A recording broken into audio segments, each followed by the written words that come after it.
We don't typically ponder the elegance of bugs, especially the annoying ones. But scientists and engineers have come to realize they are actually mechanical marvels. Nothing we humans have ever built even comes close. In fact, a growing field of engineering called biomimetics is making breakthroughs by mimicking biology. For example, studying the eyes of flies led to the development of advanced optical sensors. The physics of dragonfly wings allowed increased efficiency of wind turbines. Cockroach mechanics paved the way for increased agility in robots. A honeybee algorithm helped to optimize the internet. And the tiny plant hopper is helping scientists to maximize the strength and rotation of gears. What? Gears? In a bug? That one got my attention. I thought humans invented gears.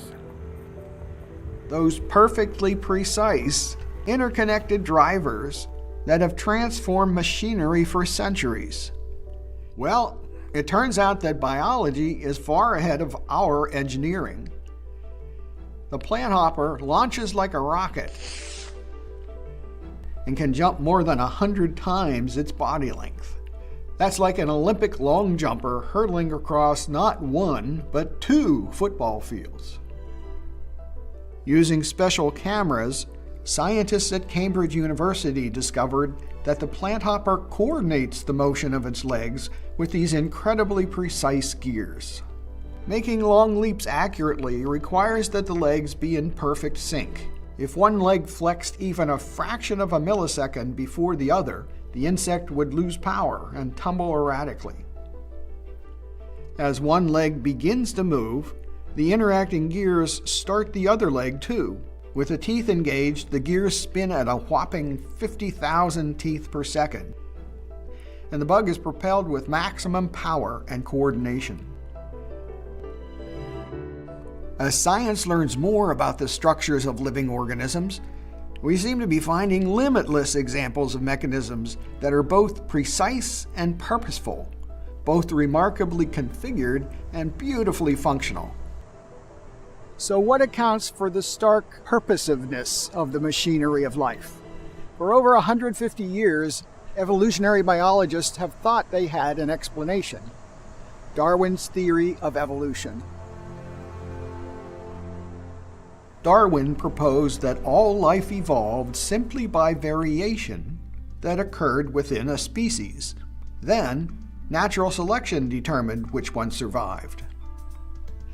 For example, let's look at bear evolution. Scientists believe the polar bear in the Arctic evolved from ancestral brown bears in adjacent regions.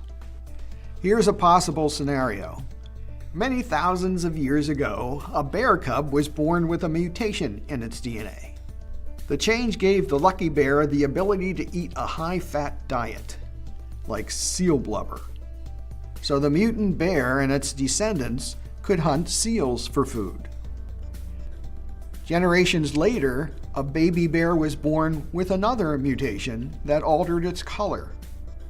The subsequent change from brown fur to white was useful in the snowy environment for sneaking up on prey.